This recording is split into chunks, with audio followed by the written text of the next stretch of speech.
Hey guys, so in a recent video someone commented and said, can you do a podcast or a video on what to grow now for harvesting through the winter? So that's what this video is. I'm also releasing a podcast episode on Friday on the same topic, but it's June, it's the middle of June now. We're approaching the longest day of the year, and you know, there's almost nothing that you can't direct sow now, but there are a few things that perhaps don't enjoy the extreme heat, and there's a few things that perhaps it's a little bit late to sow. So even though they would germinate and everything else, it's a little bit late to get them in for this year. But there's plenty that we can sow. So there's two types of things that I'm sowing today. And the first is just our succession planting. So there's lots and lots of things that we're actually cropping now. It's fantastic. It's such an amazing time of year. So I will come out, not quite every day yet, but most days we'll come out and we'll harvest. And the things we're harvesting at the moment are beetroots. Even though they're only small, we put so many in that we can afford to harvest some of the smaller ones. So we're harvesting beetroot and meeting our needs for that. We're also starting to harvest carrots, again, just small ones. We're also harvesting broad beans, we're harvesting peas, we're harvesting spinach, we're harvesting lots and lots of like salad onions from our Egyptian walking onions up there. And also this week I'm going to be harvesting the first of my potatoes. Now I could be harvesting them right now, but we've got our meals planned for the week and we don't need any potatoes for the next 2 or 3 days. So they're going to be coming out maybe at the weekend, our first potatoes. That's really exciting. I'm going to talk to you just very quickly about the sort of things that I'm going to be harvesting for our succession planting, and then we'll start talking about some of our longer crops that we're sowing right now, and that's with a view to harvesting them over winter. So for our succession planting, of course, there's lots and lots of beetroot going in. Got lots of different varieties of beetroot we grow here. We're also going to be sowing today some more dwarf French beans. I grow 2 varieties and I just swear by them. They're just fantastic. That is purple TP and the yellow one, which is Sinesta. Now we do save our own seeds, or save our own beans rather, from these, but I've run out of the purple TP ones for some reason, or they got mixed up or lost, or some way didn't make it through the winter, so I've had to buy a packet of those. We're also going to be sowing more carrots. Now these kind of come under both categories, because the carrots that we're sowing now are going to be ready right at the end of the main growing season, and the ones that we sow in the next 2 or 3 weeks are going to be ones that kind of overwinter a little bit. We're going to be harvesting them in November, December time, and if you look after them, if you sort of protect the top of the plants with a little bit of fleece or something, they will actually overwinter in the ground without too much trouble, and you can be harvesting them right through the winter. So those are carrots. That's definitely one that kind of goes into both categories, and right now you want to be direct sowing them, obviously. The next ones are lettuce. Now of course, in the middle of the summer, the only thing to say about lettuce is it actually doesn't like this heat and it can bolt really quickly. So we are going to be sowing them directly outside, and we're going to be sowing them in the shade of our sweet corn. So that's where they're going to be going for the next month or 2. Same applies for radishes. Now radishes are super quick crop. If you sow them today, you can be harvesting them in 3 weeks. They can get really sort of a little bit too spicy for some people in this heat. So again, there's something we generally stop growing around now. We are going to put a few more in, but we generally stop growing them through the middle of the summer, and we'll start again in the autumn. That's some more beetroot seeds, and then some more lettuce and pak choi, you know, leafy greens. So these are all our succession sowing.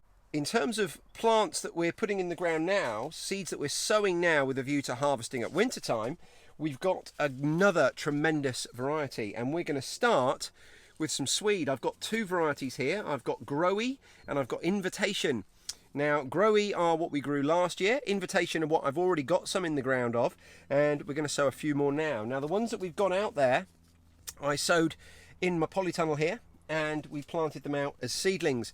But these guys now, because of the time of year, we're going to direct sow. And when does it say you harvest these? So you harvest these from October to March. So as you can see, they sit in the ground all over winter, and we're going to plant quite a few of these because they're a really tasty, fantastic vegetable to be harvesting in that period. You might know them as rutabagas, but here in the UK we call them swedes. Now down here I've got one of the small areas that I haven't already sown. I've got a little patch that I've got to sow my swede in, and there's a little tiny bit of weeding to do here, not very much, so I'll do that as I go. And what I'm doing is I'm basically extending a patch of swede that I've already got just out of shot there, and I'm going to just bring them over. Now, really important for me when I'm direct sowing is that I correctly label everything, because otherwise one of two things happens. I'm either going to just weed them and accidentally pull out the plants thinking they're weeds, or I'm going to oversow them and put something else there to basically compete with them. So I don't want either of those two things to happen. So I'm going to make sure that I use lots and lots of markers. I've got some nice thick pieces of slate that I've just cut that I'm going to use, and I'll mark these up now. And what I'm going to do is I'm basically going to plant a block, and I'm going to put these in each corner so that I know where they are. Now, I've actually set my sprinkler over this little bit of ground because I wanted to moisten it up before I sow, and we've got some wet weather coming in over the next 2 or 3 days. We're going to get a few thunderstorms, so this is the perfect environment and opportunity for me to sow these seeds. Let's get them in. Now, I love growing swede. It's got so many amazing advantages. Oh, hello little fella.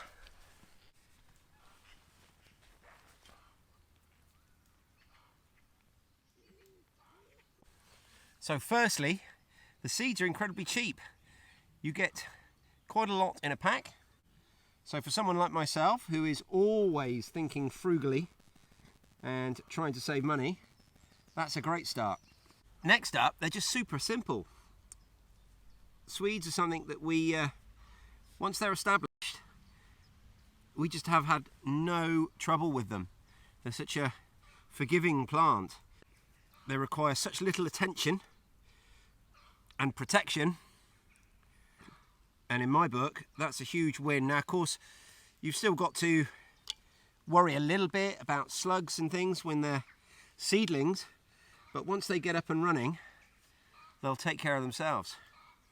Now, all I'm doing is just sowing a block of them straight into the compost that I've got as a top layer of mulch before I actually mulch this bed with some wood chip, which is on my to-do list. And I'm sowing 2 or 3 seeds into each hole, and I'm just forming a little hole with my finger. Again, one of the advantages of a no-dig bed. And the reason I'm sowing a couple of seeds is because it allows me to just protect myself against any that don't germinate. If there's 1 or 2 that don't germinate in a little hole with 3 seeds in, then we're still going to get some plants. And in the holes where they all germinate, we'll just pull out the smaller plants as soon as they're a couple of inches tall. So I've planted maybe, I think I've probably got about 12 plants there already, and I've planted maybe another 20, so we've got about 30 swede plants now. Now, when you think we're going to be harvesting them for about 15 weeks maybe, if we're lucky, so that gives us 2 a week, which is going to meet our needs and then some. Personally, we don't really tend to grow for gluts in the winter, and that might be a little bit of an oversight, because when you think about it, in the winters when you've probably got a little bit more time to do that processing and preserving, but for some reason it's something that we never think about, so maybe that's something I should think about. I think the main reason for that, though, is because finding the growing space for so many long season crops is sometimes a challenge, and we're obviously trying to make the most of this weather, and we're trying to grow as many of our main crops as we can. And even though we're definitely thinking and making room for our overwintering stuff, perhaps we'd have to give up too much of our bed to these long season crops that need a bit more time to enable us to produce enough to preserve. At least that's what my thinking is at the moment. It might change in time. So the next things that I'm going to be sowing are some broccolis, both sprouting varieties. So we're after the sprouting varieties because they're going to overwinter the best. At least that's what I'm led to believe. As always, guys, I am not an expert with decades of experience at this. I'm very much learning as I go. But we're going to sow some overwintering broccoli now. It's a bit late to be sowing broccoli if you want to be harvesting them this summer. It's also a tiny bit late maybe even for your overwintering ones. But I'm quite comfortable that these guys are going to kick on and catch up quite easily. So we do already have quite a bit of broccoli already sown, and I have to say it's struggled a little bit with the pest pressure that we have here, but they're clinging on and they're still in there. We've got a row that runs right up through there, and another one which has been ravaged by pigeons up through there. But we're going to sow another block now of purple sprouting broccoli, which as soon as I can find some room for it and work out where I'm planting it, we'll direct sow. And the idea with this is we're going to do exactly the same as we did with the swede. Now, the purple sprouting broccoli, you should be able to harvest it. Let's have a look what it says here. So the early purple sprouting variety, which is the one that I've really got for overwintering, that's this guy just here.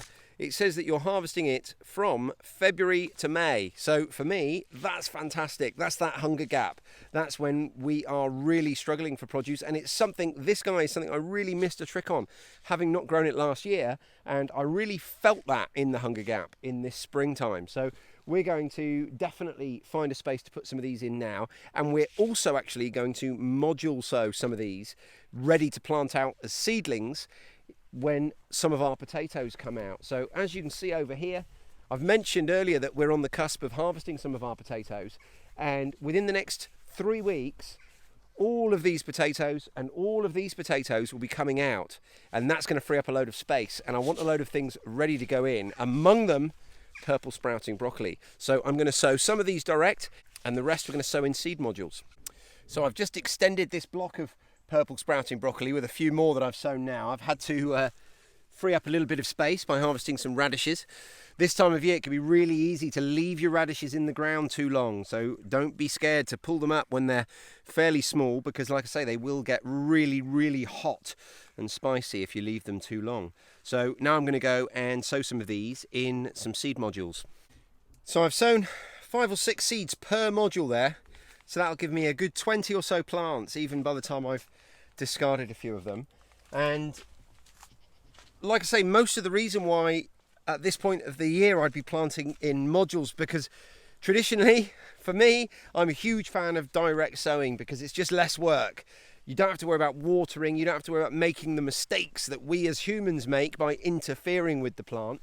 Usually the plant's better off if we just get out the way, and direct sowing enables us to do that. But the reason I'm sort of forced, if you like, to use module sowing and the idea of transplanting seedlings at this time of year when it's really warm enough to plant out is space. And this is ultimately where I'd like to sow a lot of these things. And at the moment I've got potatoes in there, and they're not going to be coming out, some of them, for another month or more. While we're on the subject, let me talk about potatoes, because now is about the time you can start sowing your Christmas potatoes. If you want to put potatoes in the ground that you harvest over Christmas time, now is about the time that you can start thinking about sowing them. So that's another plant that we could think about sowing now with a view to harvesting in the winter. So next up are some more plants that I'm just going to be sowing in modules, and those are cabbage. We've got Savoy cabbage, which is this guy here. And I've also got this, which is called an Offenheim, or Offenheim, not sure how you pronounce it. Offenham, let's go with that. And this guy here, we plant any time from now right through till August. And this is for harvesting in, February, March. Again, we're talking about right at the start of the hunger gap. And what I like about this is even though you harvest it in February, March, you can actually leave it in the ground a little bit longer. And also you can do things to preserve it really easily. If you're a fan of sauerkraut, which I'm not, I have to say, that's a really easy way of preserving cabbage. But another way is we freeze it. So these guys will be, again, going in modules. And I'm also, and this is a bit of an experiment because we got our Brussels sprouts in a good month or 2 ago, which is really when you want to get them in April for that really long growing season. But I'm going to experiment with growing some now and seeing if they either overwinter and give us a crop sort of in the spring, or if we can just get a load of like smaller, sweeter Brussels sprouts from them. But again, these are a plant that take up a little bit of space in your bed, which we don't have at the moment. So we're going to sow them in modules and just see how we get on. Like I say, this one's going to be a bit of an experiment. It's a bit warm in here. You can probably tell by the sweat dripping off my face. So that's my Brussels sprouts, the white cabbage and the Savoy cabbage all sown in these modules. We've got our Brussels sprouts in there. And the last type of plant I want to talk to you about is just your leafy greens, and there are 3 that I think you should definitely grow. If you want to be cropping plants and vegetables from your garden right through the winter, then there are 3 that I think have to be on your list. They are kale. Now, I don't actually have any kale to sow, which is an oversight. I've gone through my packets and for whatever reason I can't seem to find any, so I'll have to go and buy some kale seeds. But the other 2 are Swiss chard, which we will definitely be sowing, and also perpetual spinach. Now, both of these are things that we've already got going. We've got some chard back here germinating nicely, and perpetual spinach, you know, we've already got in the garden, but we will sow more of each of those in more modules, ready to, again, to take some of that space where the potatoes are, but we don't need to do that today. But those are 3 plants that I cannot recommend highly enough. If you want to be harvesting leafy greens right through the winter, and I'm talking December, January, February, these are 3 plants that you need to have on your list. So that is the Swiss chard, the kale, and the perpetual spinach. Whew, it is warm in the polytunnel particularly. So you might notice, I'll just quickly share with you a little cheat I do when I water my tomatoes and my cucumbers. I water them like this, well away from the plant, but I absolutely soak the ground, and that moisture just dissipates through the soil and into the ground at, you know, a fair depth, so the top bit right by the plants doesn't get any moisture, but it encourages the plant's roots to really get down and grab hold of that water. So I do that not every day, goodness no, maybe once or twice a week, depending on the weather. So and if we've got rain, because I plant around the outside of my polytunnel, I don't water them at all, because I allow their roots to, again, get that water the same way from the rainwater, which is really quite concentrated along the edge of the polytunnel because it comes down off the roof. So there you go, that's my plants to be sowing now for harvesting in the winter. I hope you find that useful, and again, I am all ears if you've got some tips for me, because I'm very much learning just like everybody else. If you see me doing something wrong, please let me know, don't be shy, I will not be offended. But also, you know, if you've got some ideas that perhaps I'm not using, then again, let me know. But got potatoes in flower, and like I say, some of our potatoes have started to go over. They've actually started to go a bit yellowish, the ones in the buckets. So we'll be harvesting them later in the week. And yeah, we're there. We're harvesting our crops. Thanks for watching, everyone. Make sure you press that subscribe button if you're not already subscribed to my channel. Please make sure you like this video if you've liked this video. And also leave me a comment down below. Thanks for watching, and I'll speak to you really soon. Cheers.